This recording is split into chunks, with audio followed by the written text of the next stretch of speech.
What is good, YouTube? Is Aaron back here at the channel, and today we've got On the Bubble, number 30, with our recent YCS topper. How are you doing today, Rohan? Recent YCS topper. That is not how they announced me for my bounty when they were announcing me for the Duelist. They announced me as so I think before me there was like Triff, and they're like, oh, our recent multi YCS winner Steven Trifanowski, and when they were announcing the next one, it was like, oh, and for topping multiple Toronto regionals over the past 3 years. And then when they said that, I'm like, oh, who is this bozo? Like, multiple regionals over the past 3 years, and then they announced my name. I'm like, oh my god, I'm the bozo. Oh, we got my team with Aditya in Vegas got did dirty. It was like Aditya, like recent YCS Pittsburgh champion, multi-time WCQ finalist, and his two friends looking for their first like win or whatever. I was like, all right, thanks guys, dickheads. Whoever set that up. Yeah, Like those yeah, are like that so specific that like they got input from like one of my friends for it to happen. Like it was just so perfect for them. yeah, but it was good. I'm happy I got to be bounty, because I got to keep the cool lanyard, um, and I think it added like a bit more fun to YCS Montreal, Yeah. which happened this weekend. Yeah. Oh, I forgot. Actually, you didn't actually top the YCS, but you received prizing at the YCS. So I had to make that distinction for All right. everyone that was. Yes, I ended up top 32 And placement, it's not top. It but was just in the in the not top. in the 32 highest placings of the tournament. Yes, yes, top 1%. Yes. Probably maybe two. How big was the event? Like 600, It was 800. 750, 755. Yeah. So about normal for So, not Toronto so YCSs. yeah, so for 755, so actually the event itself capped at 800. So 755 is pretty good. The Yeah. hall itself was quite small. Anything anybody that goes to like, Philly regionals would like scoff at the hall in the hall size because actually it was Yeah. actually quite small. So 25th out of 755, I think it's pretty good. It's Yeah. I mean, in I'm happy for top you. sub For 0.05 percentile. So yeah. Sure. Yeah. Yeah. So today we're gonna do. I've got a life recap to give up to people real quick. And I've got my guide that I finally posted, and this is the first time I'm getting to talk about on YouTube. So we're gonna go over that real quick, and then YCS Montreal, and then depending on how much time we have, we may go over the point playoff, and if that may get pushed to next weekend because I'm on a bit of a time crunch today. And then last thing before we continue, Worlds for Yu-Gi-Oh is next weekend for people who are unaware. It starts, I think, August 28th through the 30th. yeah. So go support all of our duelist friends that are over there from also like your host continent slash country. So it'll be a good time. We've got some of the best in the game over there, so it's gonna be a fun time. So yeah. So for me personally, I've been pretty busy. I had my 1 year anniversary with my girlfriend. I got hired as a teacher, and I have had a week to HR stuff, and then like set up a classroom and figure out a curriculum and do all that type of stuff. So I've been very busy. I will be making content substantially less than I already was, which was on the downturn because Yu-Gi-Oh's been just kind of on the back burner for me post WCQ. So I don't know what this is going to look like for the foreseeable future. Obviously, we're on the level 30. We're about a little over a year in. I think like 13 months. We started in July of last year, so it's been a Yeah. lot. Been a fun ride. Gonna still try and do this. Hopefully, like once every couple weeks, which is probably what the schedule we're on now. Um, and yeah, I've been really enjoying it. But like in terms of like other Yu-Gi-Oh stuff for the foreseeable future, it's gonna be on pause. Maybe leading up into YCS Houston, I do a little bit more stuff because I've got some more time. Like I'll have my footing under me. But also in the spring, I'm coaching baseball, which is a new experience for me and will be keeping me very busy. So between that, and then I also would like to play Riftbound on the side. So between all that BS, like not, just all that stuff going on, I don't expect to be able to do too much more content. But as kind of a parting gift slash my project that I've been working on since like February, I wrote a guide, which is kind of on the screen. This is just the introduction. I don't know if I actually have the whatever. So this is the Duelist Handbook. When you are watching this, there will be a promo code for it. If you type in OTB on Metafy, it'll be $20 off. So it's base 50, but for the first week on Twitter and the first week on YouTube, it'll be $20 off. So it'll be 30. And this is a lot of work. I spent like close to 6 months on this. I wasn't doing it like all day, every day type stuff, but like it was a very consistent project that I was on for 6 months. And it is everything that you need to become, I think, like a good duelist. There's a lot of different things discussed in here. So we got the process of improving, skills of a great player, and these are like things that are theoretical, but I did my best to include like some really interesting slash like complex scenarios to like test your knowledge and like understanding of these topics. And this also includes knowing when to scoop. So like this is something that I've talked about, Rahan's talked about over here, and like good people will acknowledge is like making sure you have enough time to finish your rounds. I think Rahan's going to talk about his tournament experience where he was forced to concede a match to avoid a double loss, and I've obviously had that happen to me in the past few tournaments as well. So this is just like skills that will contribute to you performing better in tournaments that aren't directly technical play, deck building, etc. So this is all the mental side of Yu-Gi-Oh, how to approach the game, how to think about the game at a high level. And then I obviously have deck building in here. I have a whole section on side decking where I generate like I think like I kind of create like a mini meta, and it is based off of like the WCQ 2026 season, where it's like 4 decks, and I'm like, okay, like we are going to build a deck based off of these 4 decks, and like this, I go through the entire process that I would go through, and that I do go through when I do my coaching. So very thorough. It's I think the longest section overall is the side decking. And then mental game and tournaments. Most of this was kind of discussed in the last video that I posted on this guide. Some of these sections are free, and those are all the ones that I went over in the video. But it's got mental game, tournament prep, etiquette, tournament procedures, and then some final thoughts from all of us.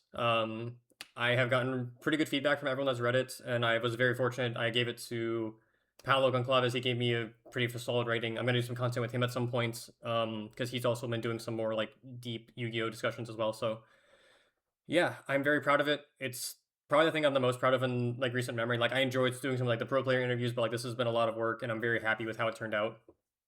Do you have any thoughts on it, Rahan? Because you were like my primary editor for a lot of this. Yeah, I think it's really good because it addresses a lot of the topics that I think people throw under the bus when talking about Yu-Gi-Oh!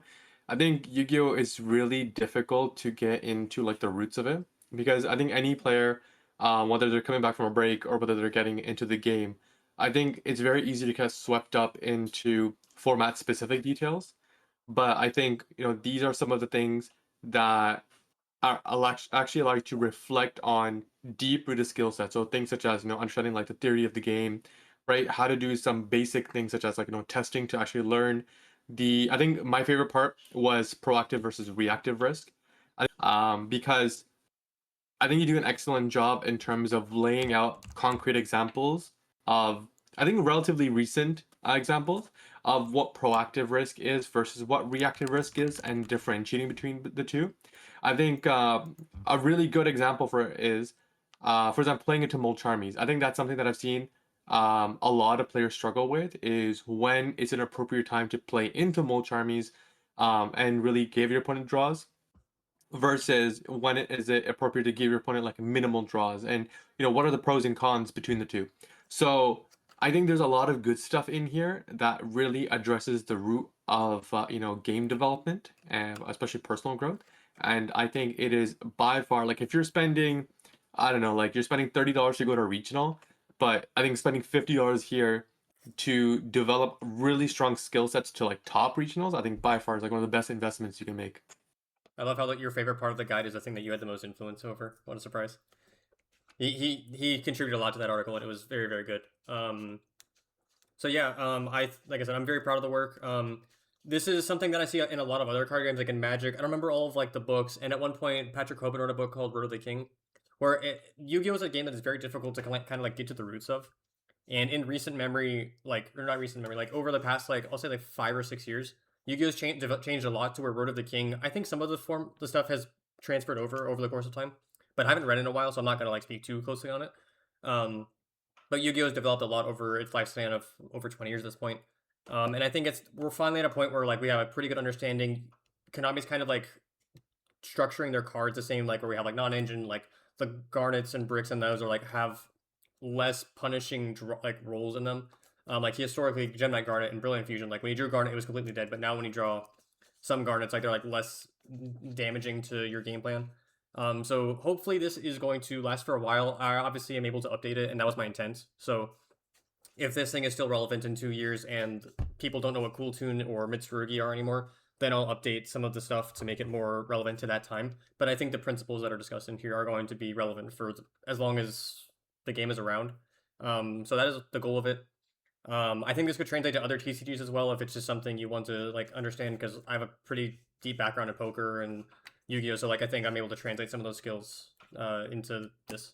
So that's enough shilling. I hope you enjoy it. OTB for $20 off for the next week. And I'll probably run another giveaway sometime in like my birthday or Christmas or something. So it'll be accessible over the course of time, but would really appreciate you going out to support it. Because yeah, I think it's good work, and I hope it benefits everyone that's involved. Leave reviews if it's good. If it's not, if you have issues with it or want me to expand more on a topic, I'm obviously going to be very busy for the next little bit, but I will try to do my best to add to it if you feel the need for me to do so. So that is the shilling, and we move on. So we'll talk about new pricing real quick. The Ultimate Tournament packs are now a thing. You get them at so there's Ultimate Tournament pack, which is the new OTS pack, and there's also the Winner pack, which is for winning your locals and also top 16 in your regional. And I don't think that's on this slide, which I missed. Damn it.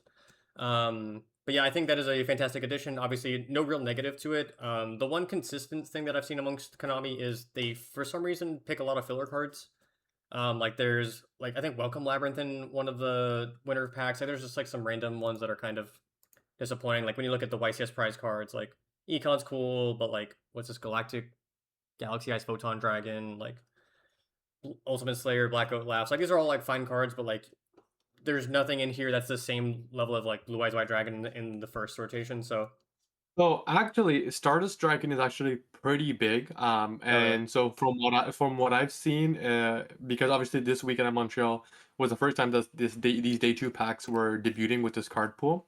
Yeah, The highest value card here is actually Stardust Dragon. doesn't surprise me. Um, Well, everything else is like a one of, which is like my big critique of it is there's no play sets. well, the other thing here is also that Stardust Dragon is really collectible in the Edison community, Yeah, and so that's one of the player bases that it's paying, that is kind of also driving up the price for the Stardust Dragon. yeah, um, is the Edison community. It's also because obviously Stardust Dragon, it's a fan favorite, alternate yeah. art. So there's a lot going for it. So that's why out the gate it's been the most expensive.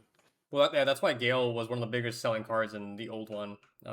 Just because Genesis, obviously, and it's like I think I don't remember if it's that one, but like every deck played it if it was legal. And then we see This the new top.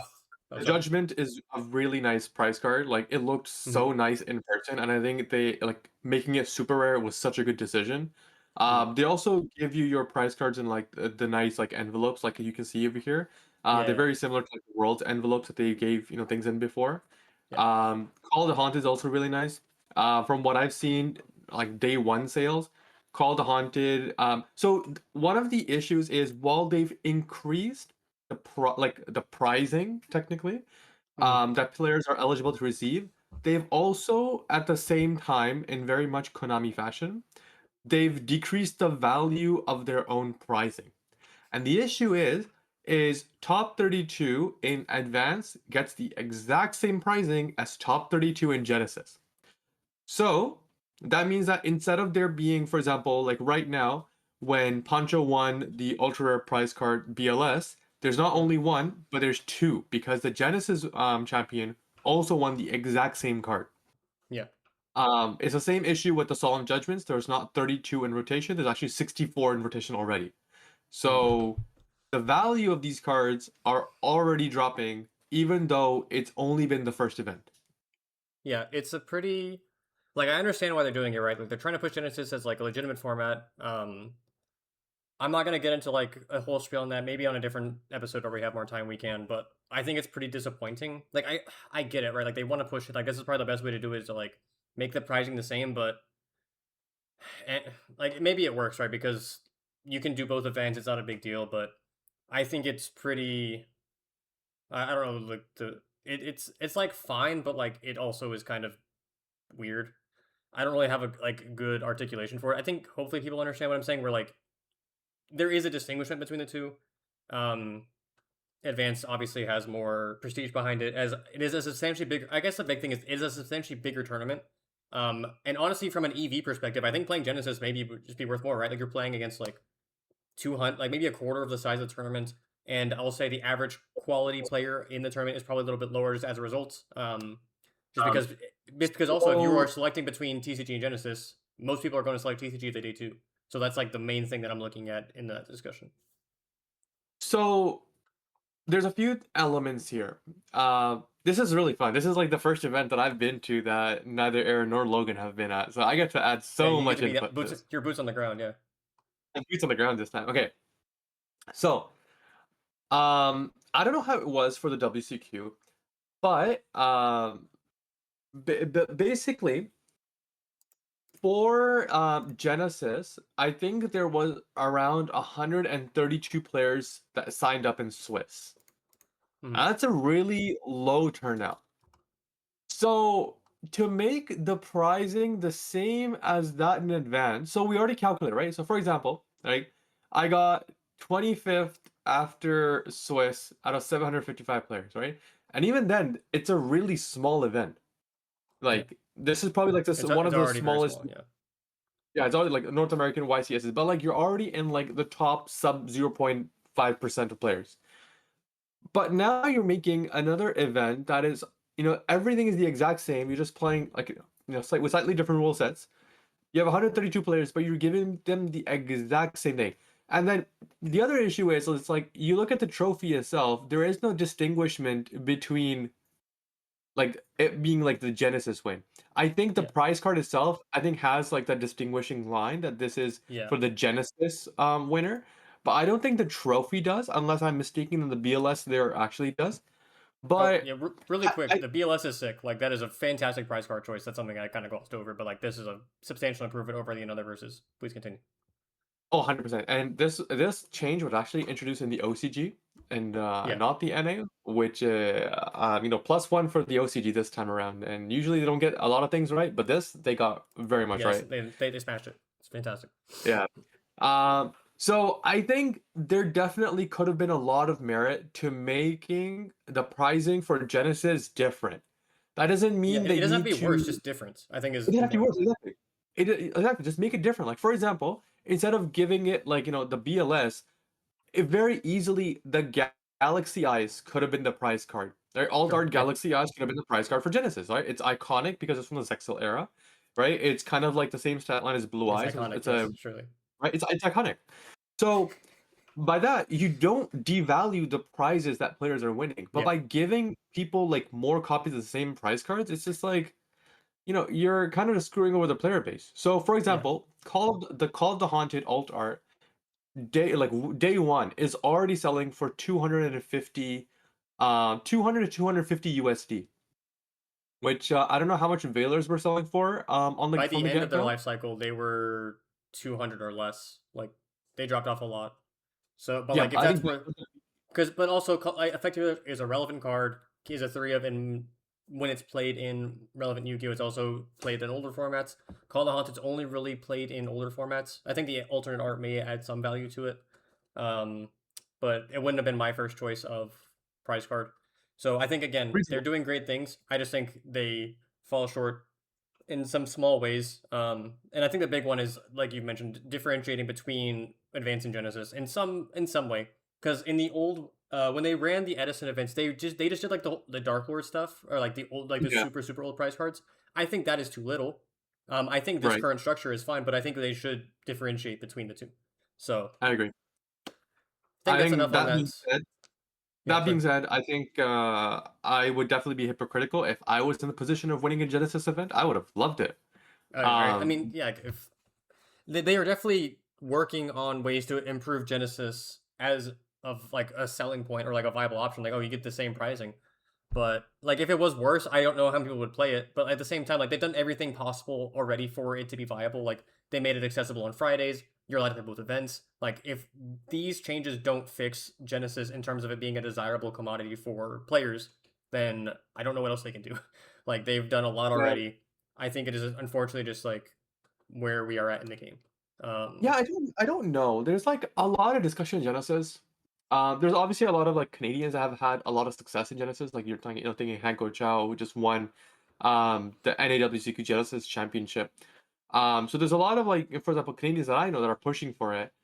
But at the same time, it doesn't have the same flavor of success or satisfaction that you get by winning an advanced event. It just And feels like again, Advanced Light still, like even like with yes, all the changes or whatever. Like you're just playing Blitz or like watered down Roll Lad. Like I don't think the format has like a noticeable differentiation between modern. It's just like modern it's like like I've been saying for a it's while. actually just worse from the opinions that I got from the players that I know that played in it. I think it's slightly just worse. But at the same time, you get people like Felix who got top four at the Genesis YCS, and Yeah, he was just playing his tried and true Radiant Typhoon strategy. yeah, So there's definitely room to have fun with it. As an advanced player, I think there is merit in playing the Genesis event on the Friday. for sure. And I I mean, think it's the free, right? You biggest should. well, it's free, but it also gets you warmed up to actually play well on the advanced event on day one. Because Yeah, if you're playing 8 rounds, you're already kind of like in the tournament mindset, right? You're already, developing the critical thinking required to like have, success at a tournament. So you're gonna be much more warmed up for rounds 1 to 4 versus someone who's just cold coming into the tournament and round one is the first bit of Yu-Gi-Oh! They've played all weekend. yeah, Um, and I'm saying this because if you want to get into like the YCS discussion, yeah. Please. is I did not have a great starting point for YCS Montreal. I lost rounds 2 and 4, and I think a lot of that was down to poor decision making because I don't think I was warmed up. And one of the ways that people navigate this is that they often play like, games outside the hall or they'll play games at home and they try to like warm themselves up to get into the mindset. And but I think Genesis is a fantastic way to do that while also getting in some prizing as you continue on through the tournament. Mhm. So I guess we can go into the Montreal discussion. Yeah. And I guess we can start off by asking, do the results of the top 32 breakdown or this pie chart actually surprise you? No, I think Elfmont's a little bigger than I anticipated, but everything else is about par. Like I was expecting Roland Piles to get more popular. They're good decks. They beat most things that aren't like KT pretty consistently. Like if you just go second with a pile deck, like and you don't get just like spell canceled or whatever, like you're gonna perform rather well. It's obviously just like a very broken going first deck as well. So that's where Elf Note comes in, where it's kind of like a bridge of the two, where like your going first is more powerful than Cool Tune. And your going second is you still have options. You can play a lot of hand traps. You can do whatever. I think Francisco obviously did some things that are a little abnormal, so we'll go over his list in a little bit. So big shout out to him. He's actually someone that we had on our like up. I don't remember what the exact category was when we did our award show, but like up and comers or like Yes. deserve to win or whatever. I think he was like first or second on that, and he's very well deserved. So very big congratulations to you, Poncho. I think He has I like actually I was thinking about that episode that we had for the Game Awards show, and mhm. I'm pretty sure me and you both had Poncho for number one to win an event in this season. We were one event too late. Unlucky. Are we? Well, if we did the award show at like the end of December, so and this is like technically the new season. Oh, I see what you mean. Oh. Mm. It's same calendar year, so I'll take that. Like whenever we do this year's award show, he'll be a part of it. So, but Okay. yeah, he is top tier duelist. I'll just do some quick shout outs to people that I know that did well. Julian, Mike Albanese, Lucas Sacco, all names that you know. Dave is a former Flesh and Blood champion, I believe, from Europe. Has been grinding a lot. Finally had like a good showing. I think he may have won like a nationals in Europe as well. I think it was Matthew, Dutch Nationals. that sounds right. Yeah.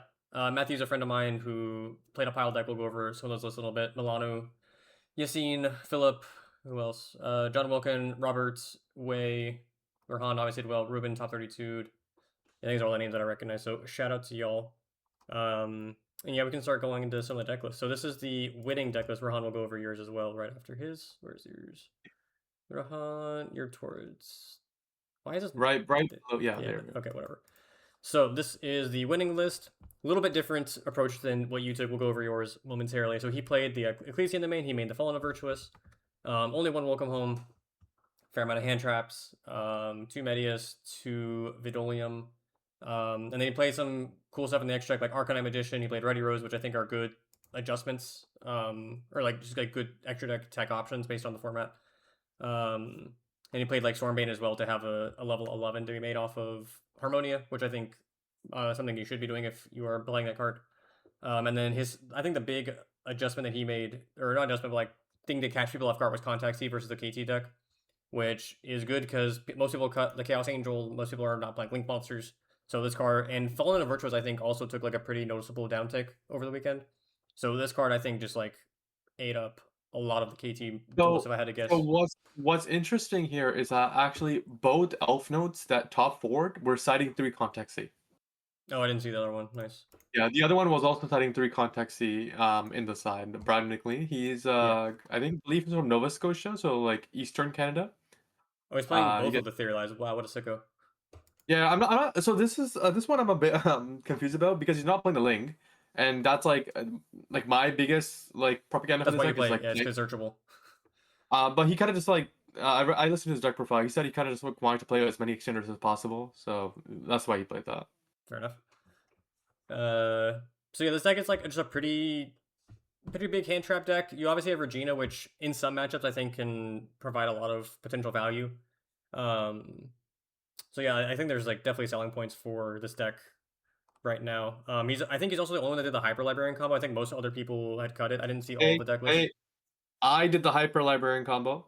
Oh, you played it as well. All right, fair enough. Yes, I did. So you played Hyper Um, Librarian. Yeah, I know you played the yes. Power Patron Link, which is I'd say a little abnormal. You played Dissipator as well. If people want to watch his deck profile, Rahan goes over some of the stuff, and I think we're gonna do a combo video on my channel over the weekend. So Yeah.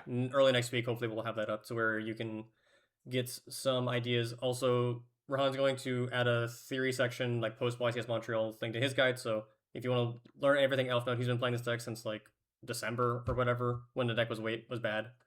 So he's been around the block with it and has obviously finally backed it up by taking it to an event and performing well with it. So congrats to Yeah, you, sir. this was actually my first competitive event by taking Elf Note. So so for anybody I guess that doesn't follow my Twitter, I have been playing Invoked because I thought it was really cool. Over the past 2.5 weeks, I entered 2 remote regionals with it. The first one I got third place X1. I went 7-1, and then the second remote regional I went 5-3, and then I took that deck to locals and I got 2-2, which really started concerning me. Um, so I thought there were definitely flaws in the Invoke deck, and actually, turned out that I was actually right because I think only one Invoke top 32, so there were definitely issues with the Invoke deck. Yeah. Um, so I was pretty happy that my theory on the Elf Node deck worked out. So the only downside was because I didn't test the Elf Node deck extensively for the format, so I chose Elf Note the morning of on Friday, after having some discussions and doing some test games. I settled on this deck. Um, and I think there were a fair few reasons. One of the reasons why I thought Elf Note was really good right now was Droll was picking up a lot of popularity because of the Pal decks, but Droll doesn't really hurt Elf Note like at all. Like if your opponent drolls you, you are very, very comfortable. At the same time, you're a deck that capitalizes on being able to play 6 chummies while also having discard outlets to reduce the redundancy of having those dead cards. So I thought that was really good. And it also, like, unlike the Invoke deck, actually, this deck is actually pretty good into chummies itself. So you have several ways to dodge, like, Perulia between Welcome Home, Pasteurize, using Regina. You have several ways to actually mitigate Perulia. Fua is obviously a bit harder, but there's definitely ways you can mitigate that as well. My list, you'll see I'm playing Ash and Gamma as well.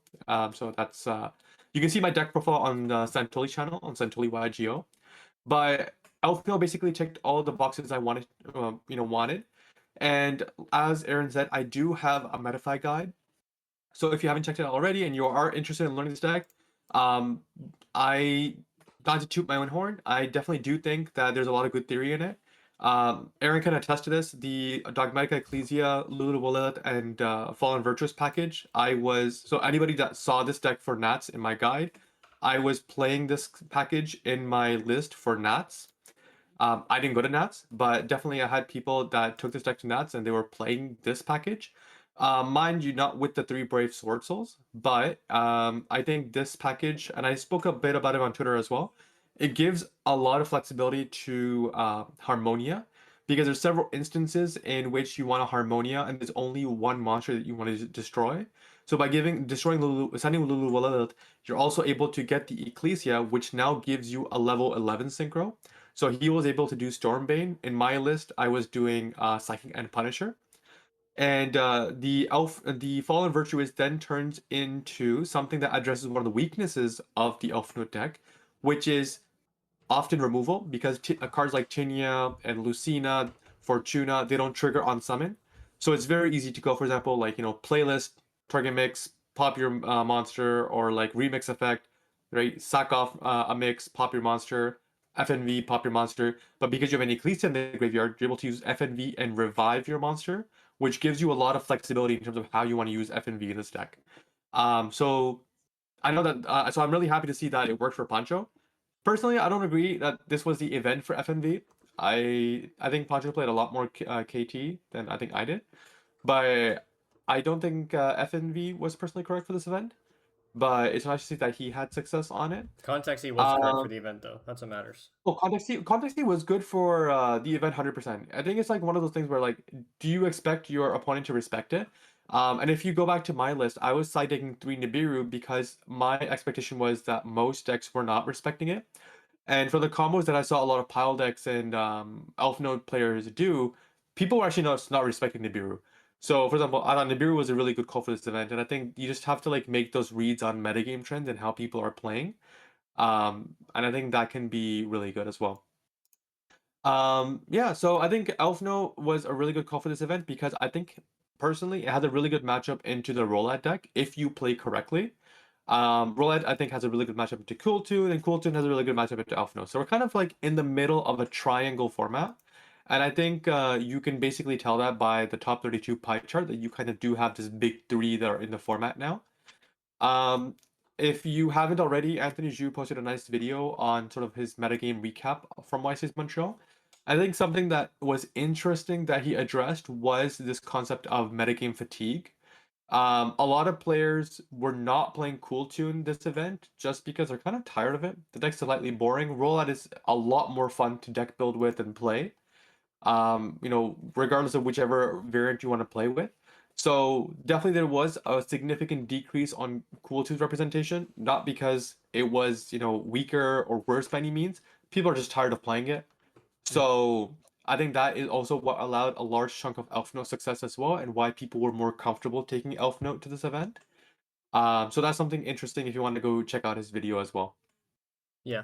Like, you can kind of look and see this. So last year's, what was it, Vancouver or Yes, it was. Seattle? Or, yeah, whatever first event. When Justice Hunter just got released, everyone's like, oh yeah, Vanquish Soul. Oh yeah, whatever the Me other and deck Draco was. Tail. Yeah, Yummy and yeah, Draco Tail. And then people just like kind of forgot that Mitsu Raizo and Malice were legal. And this is that entire And they're time I'm at just full like, power. Like they're at full yeah, power full, too. Like they didn't get touched at all, and those decks were just like the only two tier one decks for like an entire year. And everyone yeah. cut Droll and everyone cut Lancey, and I was like, I don't understand what kind of handshake everyone else is doing. But if I showed up at Mitsu Rise that event, I promise you I was topping. That's all I'm gonna say. Because everyone just like didn't play those decks for some reason.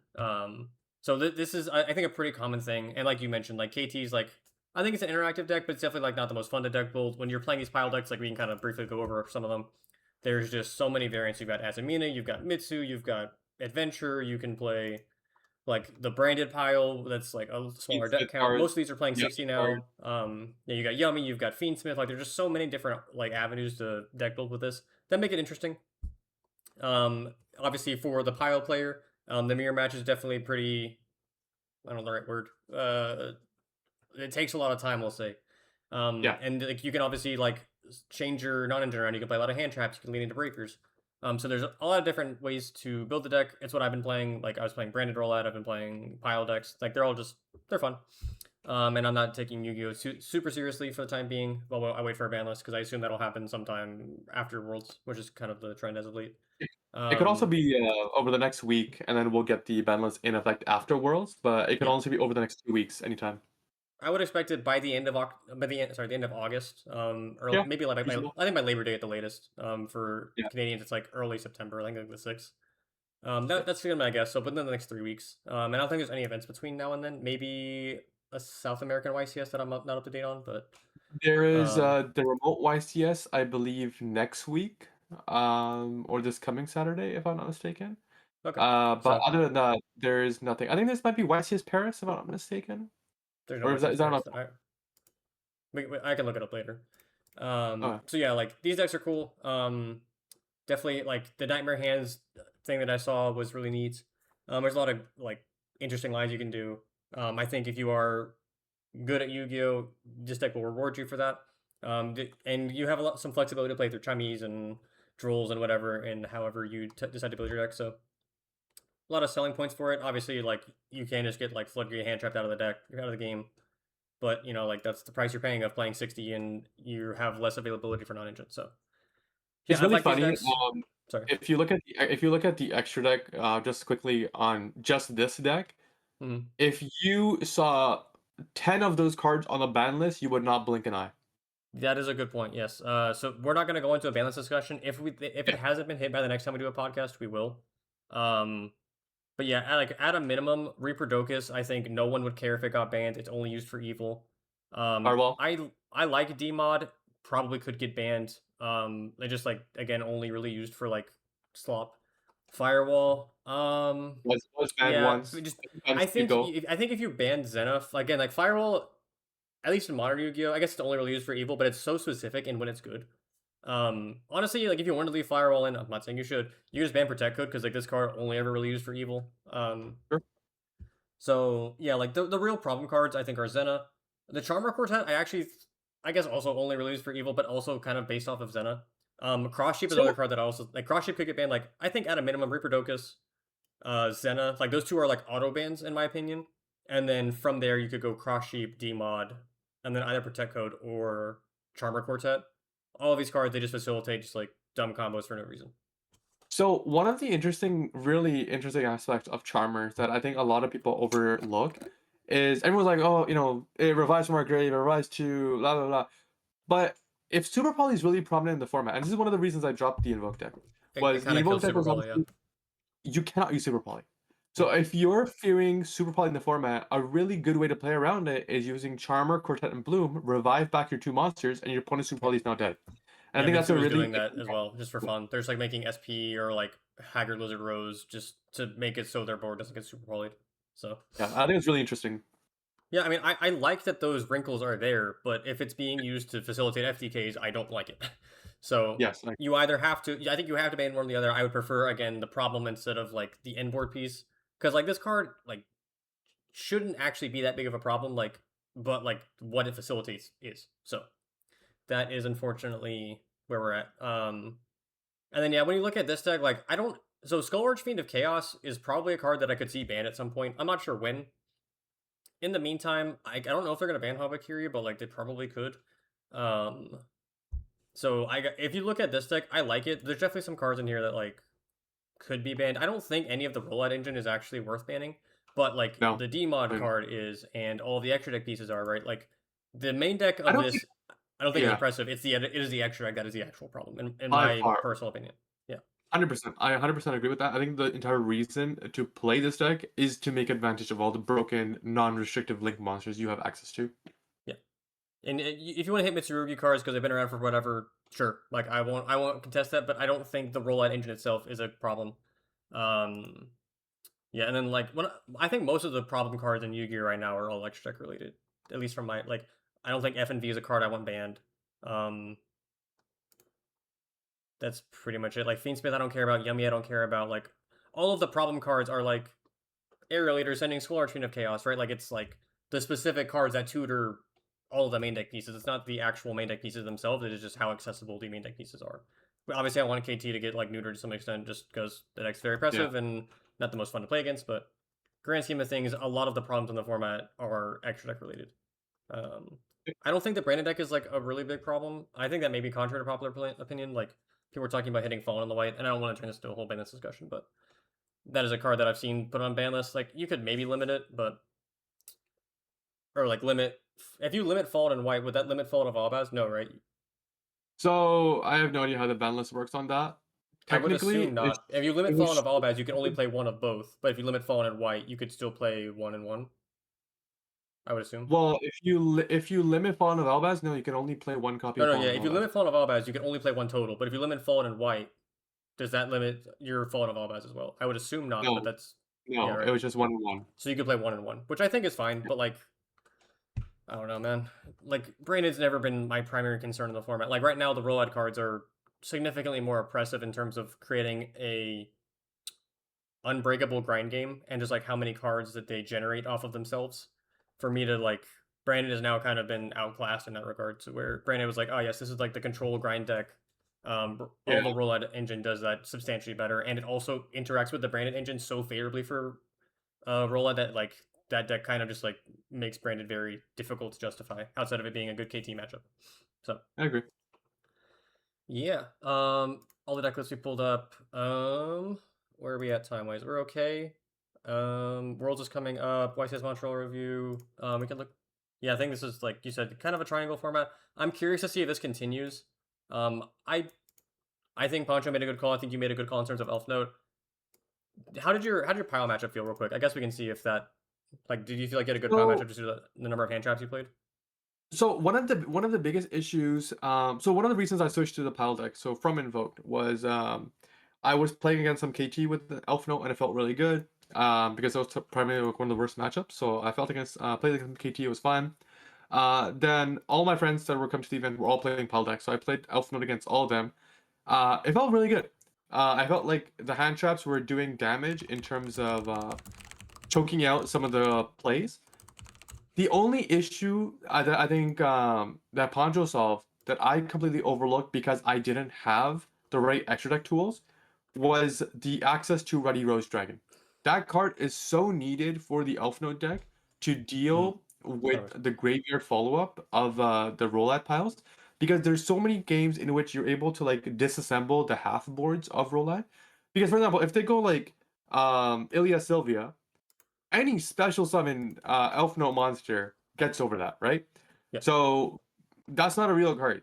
But what it does do is it makes sure that they don't die.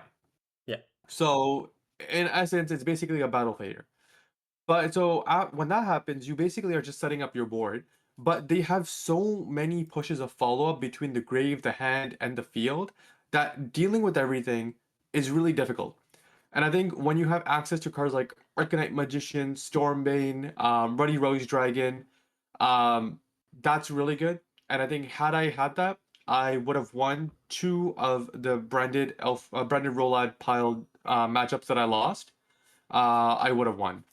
So that was the only unfortunate part that I regret. But I think Pancho had a good call on that. yeah. And that is how you win events, right? You just like make good calls, and you have to play good decks and then make good calls as well, which he did and has So done for a long time. And he's top 4/8 at so many events at this point, like he was due. One of the other things I'm gonna just quickly shout out was when it comes to making good calls for the event, one of my local individuals who actually did support my Elf Note guide and he bought into it. He actually got topped as well. He was one game away from getting into top eight. And he was doing the Bestial Dispatcher combo that I was also doing for my side for the Pal decks.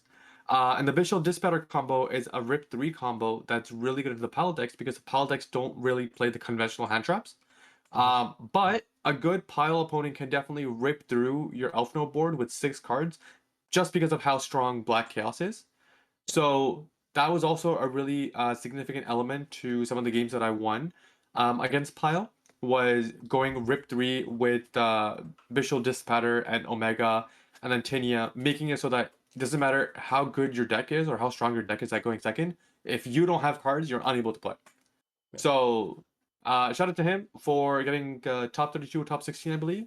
And it really worked well for me as well. So again, that's a combo that we'll probably put out on your channel sometime over the weekend. And I'm gonna be making a free update for anybody that wants like metagame thoughts for Elf Note moving forward. And another thing to keep in mind is for our formats coming up, regardless of ban list, is we're actually going to be deviating from the OCG for a bit for Houston and Orlando, because both those events will be Beyond the Brave legal, but without tune cards. And the OCG never had this. The OCG had Toon cards released, and then they had Beyond the Brave. But if you look at the most recent OCG metagame report, you'll see that the most represented and the most successful deck right now is actually Elf Note with its full power support with the Ars Magna cards. So if Elf Note does not get significantly touched on the ban list, you can definitely expect this card deck to probably take over the tier 1 best deck slot in the coming months. So I will probably keep Sure, my guy. guide updated on that. Good idea. All right, so last thing before we get out of here, this is I think a little bit out of date, like a week and a half maybe. I saw a lot of discussions on X about this over when it got announced. And there were a couple of people like I think Jordan and Shrift and whatever did videos on the point playoff adjustment to Europe. And I think that was the short. You can correct me if I'm wrong if I'm abbreviating this, but I think it is just now the North American structure in terms of how points are allocated. But now it is only the top 12 events that qualify you for. So it's only your top 12 total events. Your highest scoring 12 events count towards your playoffs. Um, and they changed the playoff point structure. Originally, their opens, I think it was eight eight people equals one invite, and that scaled indefinitely. And in the Yeah. U.S., that has been capped at 64 for as long as I've played. Um, so now it is originally it was up to like their opens were like hundreds of points, and there was kind of like a requirement to enter them. Their nationals still go up to 128, but YCSs are the same as the US, where it's only 96. And I think that is the same even in bigger YCSs. I don't remember how many I got for Richmond, but I think it's the same where it's max. I don't remember if it's like max 128, but I think based off of this, it's only max 96. Um, yeah, up to 64. So Okay, so yeah, it's the same.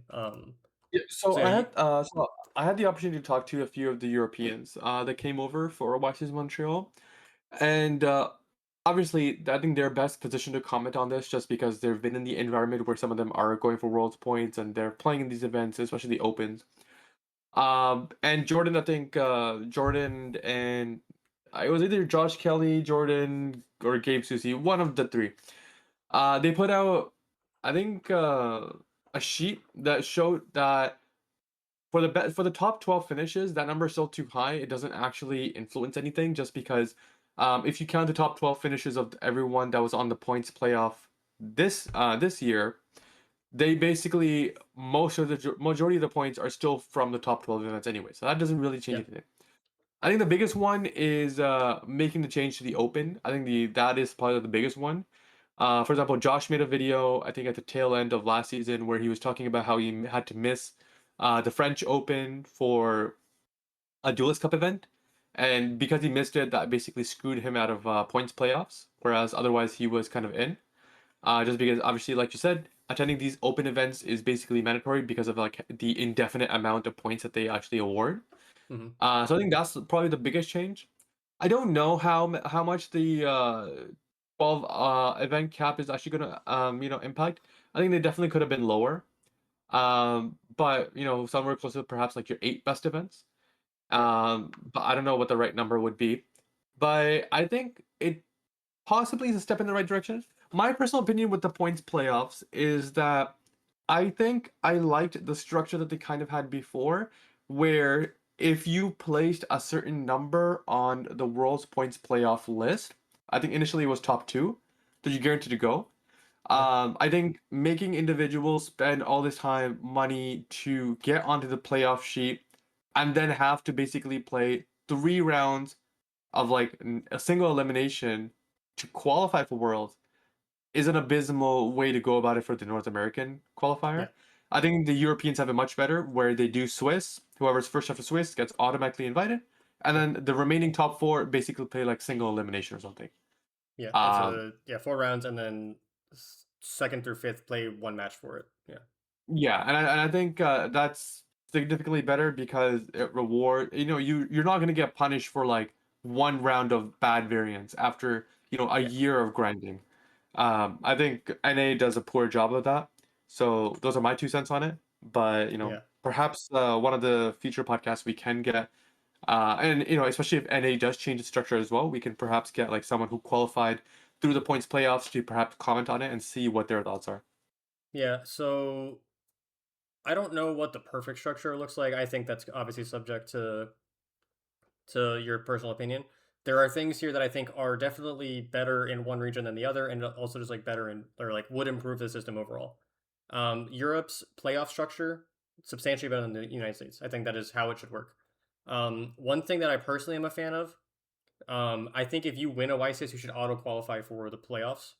I think it is very silly to like have a YCS champion not in that. Like you have obviously displayed your skill, and should receive like obviously you get the buys at nationals, but like I think it is like you shouldn't also be required to grind indefinitely because so in the Pokemon structure, which this is actually copied from, I think somewhat relatively, because they made this transition as well somewhat. I think for the past 2 years to where they do the events thing. But like you don't have to like make a playoff for or play a playoff to qualify for Worlds. Pokemon Worlds is just like an event, where if you are whatever top 100, 150, in your region, like you just qualify for Worlds. So your this Yu-Gi-Oh structure is like keeping Worlds exclusive, which I think I like. It's cool. Especially if you want to have like Konami sponsor the entire event, pay for everyone's travel. All these things are positive, but I don't like having it like double gate kept, where like okay, like it's top 16, and then you also have to play Swiss. Um, that's one thing you mentioned where like you could potentially just, like only have the top two. I think that's like really I don't know the right word, but I don't love that personally. I like the playoff structure, but I don't like that either. I would definitely prefer the European structure if you're going to do it. I think auto qualifying YCS champions, so it's like whatever. Let's say there's 6 YCSs in North America. Those 6 champions are automatically in the playoff, and then the top 10 from there. Um, and the one other thing that I think should 100% change in North America specifically is not including LATAM and South America and vice versa. Like if you are from South America, you can't fly to North America and like boost your points that way. I think inflating the points is really not okay for the structure. Um, you obviously have to perform well, but like it does definitely create a gap in terms of like equity if you're like, okay, I can just afford to fly to these events and have more accessibility. If the goal of this structure in Europe specifically is to reduce the requirements of the amount of events you have to enter, then like you said as well, you need to reduce the number of events, but also like let's say this transfers to North America, you need to also cap the number of times you can play for 64 points because that's like the only thing that matters, right? Like this structure comes down to how many events you can play that get you 64 plus points, and then how well you can do in them. And with the opens, you obviously have a lot of those available to you in Europe. In North America, we have those. It's just in the form of like very large regionals on the coast. So Los Angeles, Philly, I think Chicago, not Chicago. I think Indianapolis is usually 48 to 64. And I don't think there's any in the South that are that big anymore. DFW and Houston haven't been that big in a while, so I don't know if there's anything else. San Diego maybe used to be. Um, Maybe a Florida one has hit 48 or 64, but in recent memory, there's only like LA and Philly that are like the guaranteed. Like you have to go to those if your goal is to qualify for Worlds to the point playoff. And then obviously whatever locals and then YCS is. So I think there's definitely some improvements to be made to the structure. It's obviously not something that every individual playing the game cares about because not everyone can commit the time. I have like a 0% chance of ever doing this again. And I got close a couple times, but was never able to make it happen. So hopefully you were able to carry on the tradition and get on the bubble of the worlds next year along with Logan. Yeah, my intention is to see out the remainder of this calendar year. I'm trying to see, regionals that I can reasonably attend. I don't think, obviously, being a married individual that's not working full time, I don't think it's realistic to go travel like every weekend. Nor is that something that I would ever want to do. But I think if you're able to have, decent, performances at, premier events like YCSs, then I think it's very realistic to be around like that 400 point threshold come the tail end of the season. Um, when you're attending like, one or two big regionals a month, and then you're also putting in decent performances at YCSs. Yes. Oh, sorry. Cameron. Oh, there we go. Cam's back to normal. Sorry for that. Yeah. So I think, yeah, I think the big thing about this all is like, I don't want to be me personally biased, whatever, but like, I don't think you should be required to invest all of this time. Obviously, that is the goal of it, right? Is like you have to display skill over the entire course of the season to qualify, which I think is good. But also, if you're going to do that, you shouldn't add so much variance to the qualifying process, like in Europe, where you're able to still go X1 and Swiss and still qualify that way. That was like a massive improvement to their structure that they hadn't done previously that I think fixed a lot. So if you're going to generate this system where you have to play year long, perform well over the course of multiple events, then I think you do need to make some adjustment either to the structure or to the playoff formats to where it is less variance for everyone that spent their time and money to do all of this. And obviously they're doing things like adding ultimate tournament packs to help like facilitate costs, whatever. But in the grand scheme of things, it's like, I mean, these people are doing because they love the game, right? So like, this is not like they're no one's forcing them to do it. Like, I'm not trying to insinuate that by any stretch of the imagination, but if I just think for the grand for like their Yu-Gi-Oh to have a good public perception and like to take care of the people that are invested in grinding, I think those are changes that I would recommend to whoever has those powers. So I think that about wraps it up. So YCS Montreal, shout out Poncho. Check out my Metafy. It has his guide, has my guide. Code OTB for the next week. And then yeah, hopefully we'll get a ban list, and whenever that happens, we will do some review of that. We'll go over Worlds. So maybe the next ban list or the next pod will be after Worlds. If nothing drastic happens between now and then, we can do like a Worlds recap and then hopefully a ban list discussion and all that. So I think that sounds good. Alrighty. So yeah, good luck me at school. I'm gonna need it. If you wanna do anything about that, I don't know, dude. My first day of class tomorrow. It's gonna be a rough one.